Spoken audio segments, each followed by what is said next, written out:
Afternoon, everyone. We had a great meeting with the president and a number of special guests there, and just wanted to share with you a couple of thoughts by way of update. Ever since the House passed the One Big Beautiful Bill and sent it to the Senate, we've had increasing momentum for this legislation. It's grown rapidly. We do have a great sense of urgency about getting this done. There are a number of reasons for that. In the few weeks since we passed our bill, we've witnessed a horrific anti-Semitic terrorist attack in Boulder. It was carried out by someone who was not supposed to be in our country. And we've had illegal alien agitators taken to the streets in the city of Los Angeles. The One Big Beautiful Bill funds deportations so we can get these criminals out of our country, and it also funds border security at unprecedented historic levels. So President Trump's secured border will stay secure into the future. Meanwhile, the debt limit is rapidly approaching, and the expiration of the 2017 tax cuts gets closer and closer with each passing day.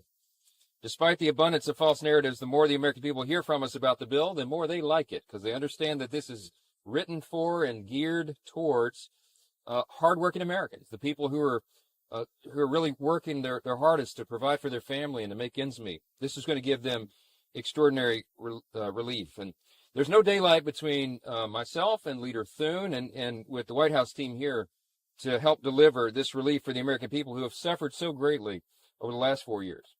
Republicans are going to do what we said we would do, and we will do it apparently without the Democrats' help.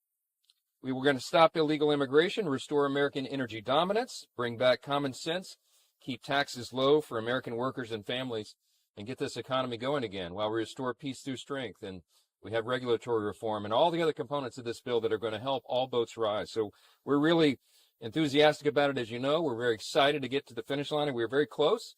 And the anticipation, the expectation, and the goal all along is to get it done by Independence Day, and I think we're on track to do that. So Mr. Yield next to Chairman Jason Smith of the Ways and Means Committee. Thank you, Mr. Speaker.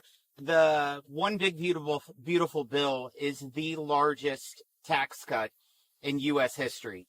It makes permanent all the expiring provisions of the 2017 successful Trump tax cuts. It provides no tax on tips, no tax on overtime, tax relief for seniors. It helps lower the rate for anything that's produced in the United States. These are win-win. The average family of four, if we don't pass this tax bill, will see a $1,700 tax increase. If we pass this tax bill, they will see a $1,300 decrease in taxes. The biggest winners within this bill are those single mothers with 2 kids that is a waitress, or the lineman that works overtime, or the firefighter who works overtime, or the senior who's an Uber driver. These are people who have been struggling under the Biden economy, and this will only make their lives easier to put food on their table, clothes on their backs, and gasoline in their car. Today we had really good conversation about a provision within the Big Beautiful Bill, and that was the Trump investment accounts. This is something that allows every single American born will have an investment account created, and it will not matter if you live on a city block or if you live on a county road. You're all going to have the same start, that you're connected to the economy of the United States. And if the economy of the United States grows, your investment account will grow. I'm happy to turn it over to Blake Moore. Thank you, Chairman Smith. Blake Moore. I'm a member of Jason Smith's committee, the Ways and Means Committee, and for over a year, I think I've done the most professionally gratifying thing, and to be able to work on something that's going to provide so much economic growth opportunity for our nation. But what this bill doesn't get enough attention on is the family aspect of the One Big Beautiful Bill. The tax reconciliation bill is, I would say, probably the largest portion of this entire tax effort has been to support families. 2 provisions from that I'll briefly highlight and then step back. The child tax credit in 2017, Republicans doubled. Not something we get credit for, but reminding we wanted to support and invest in families to be able to go through all the expenses that they go through. We doubled that in 2017. It's set to go back to $1,000 this year if we don't get this bill done. But not only are we making it $2,000, making it permanent, and indexing it to inflation, we're actually providing an enhancement to that to up to $2,500 to be able to support families across the country. But we didn't just stop there. We created this provision that's been an enormous amount of good work from a CEO council that was here today meeting with the president, called the Invest America Act, also known as the Trump accounts, that are going to provide seed funding to every single child born over the next few years, creating them an opportunity to learn what compounding interest does. So when they're 18, they're going to see something that has grown significantly bigger than what it was when they first had it. And then when they're 30, it's going to even be better. And it's giving them hope and a launch pad to be able to live the American dream. And it's something that I can honestly say, I don't know of anything more gratifying to be a part of. And I'll turn back to the speaker. What is your ask for Thune and the rest of Senate Republicans? I mean, can the House live with a cap lower than $40,000? You mean on salt? Well, I've asked them to modify it as little as possible because I've got a very delicate balance there. And it took us a better part of a year to negotiate that fix. And I understand that Republicans in the Senate are not in love with the idea of raising the salt cap, and nor am I. I also come from a red state. But the reality is that we have a very diverse conference, and we have House Republicans from all over the country, and some of them come from these blue states. And this is a very important thing for their constituents, and we've got to give them something to take home and deliver. So that was a hard-fought a consensus that we found, and as is general with the bill overall, I just asked them to modify it as little as possible so we can get it done and get it to the president's desk. So. Mr. Speaker, Jordan Conrad from Gateway Pundit. A lot of people want to know, are we going to see consequences for these Democratic lawmakers who are inciting riots and violence in California and calling for insurrections across the nation? Yeah, it's a real concern. It's beneath any member of Congress. We should be supporting the rule of law and obviously upholding federal law. And that's what's being flouted in California. That's a shame. With regard to what the consequences are, I'm not sure yet. There'll be a lot of discussion about that. I mean, Congress has limited power to control our own. I mean, there are censures and those types of activities. But in the meantime, I would just encourage my colleagues to think very seriously, think very hard about that. The Democrats are making a terrible political calculation. They are on the side of lawbreakers. They are on the side of illegal aliens. They are on the side of, in some cases, MS-13 members and people who have abused their spouses. I mean, they're on the wrong side of this. The American people do not want violent criminals from other countries illegally in the U.S. I mean, this is a very common sense position that we've taken, and the Republican Party is standing for the deportation of these dangerous people.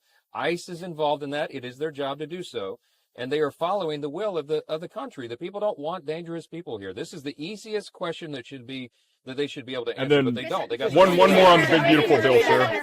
Provision within the Big Beautiful Bill regarding artificial intelligence, unregulated AI in all 50 states for the next 10 years.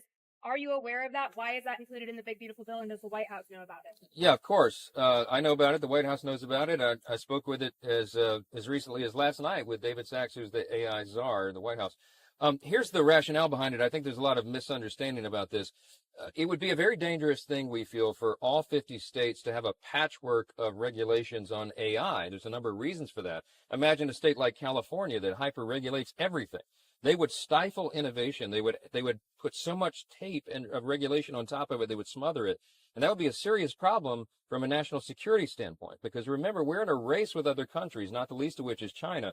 And if we hamper our own innovation and we make it too complicated to continue to develop, then China will overtake us, and that's a very dangerous situation. And look, there's a classified level of briefing on this that I wish everybody could hear, but you need to understand we're doing the responsible thing. Now, I don't know at the end of the day, the Senate, of course, is looking at that provision to see about the scope and the duration of the pause, I would say.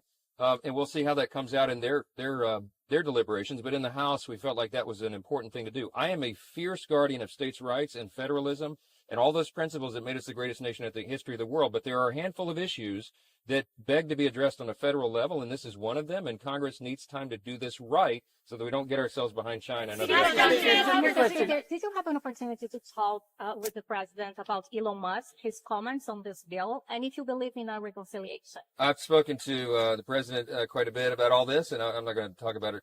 But your personal perspective. Look, I am very. We've communicated. Yeah. Look, I think that. I think there's going to be a reconciliation here, and I think that's really important for the country. Two very important individuals, and the president is doing his job. He is laser focused on that. He's not going to get distracted by Twitter wars and all the rest, and he shouldn't, and he can't. So But I think that the temperature is being turned down, and I'm very hopeful that these two will reconcile. Are We'll see. you working on the reconciliation between Elon Musk and President Trump? I'm doing my dead level best. I'm trying to be a peacemaker and all this. Yeah, Last question. Just two quick things. First of all, in there just a little while ago, the president suggested the deadline on the big beautiful bill may slip beyond July 4th. No. We're going to get it done by Independence Day. It's going to be a great celebration. One other thing, there's going to be a massive military parade here in D.C. later this week. If the District of Columbia needs reimbursement for any road repairs or other fixes after this massive parade, is Congress ready to reimburse the city for that? We haven't even addressed it. We'll address it if that happens. But I'll tell you, the president just mentioned in the event inside, I don't know, some of y'all were in there, but some of this is being privately funded, and it's going to be a good thing for the country, a showing of force on the Army's birthday, on Flag Day, and be a great celebration for America. So, Are you thank you. saying